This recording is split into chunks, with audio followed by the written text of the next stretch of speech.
Overseas now to the Israel-Hamas war. Desperate rescue efforts continue this morning to treat the wounded in Gaza following intense Israeli attacks that left dozens dead. All of this ahead of key talks in Washington between U.S. and Israeli officials. ABC's Tom Sufi-Burridge is in Tel Aviv with the latest. Tom, good morning.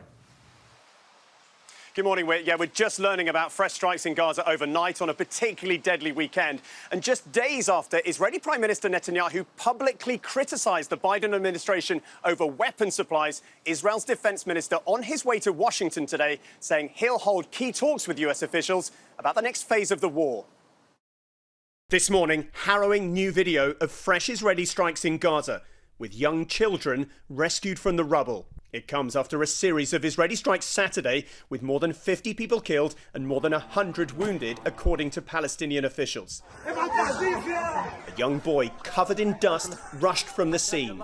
The Israeli military saying its fighter jets struck 2 Hamas military sites in Gaza City.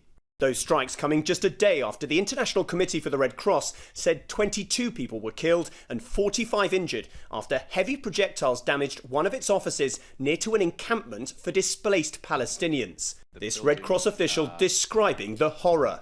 Within moments, we had a flood of wounded people show up at the gate of our compound. There were piles of dead bodies, blood everywhere, frankly.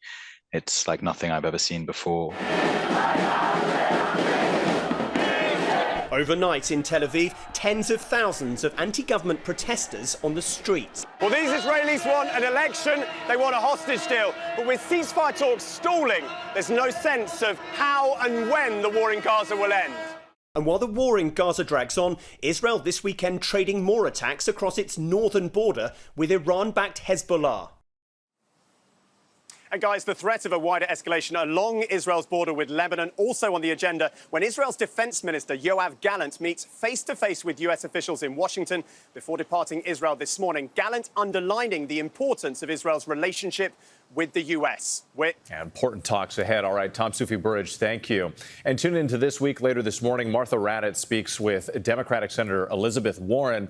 Plus, more on how this upcoming presidential debate will be unlike any other with an expert panel and the Powerhouse Roundtable.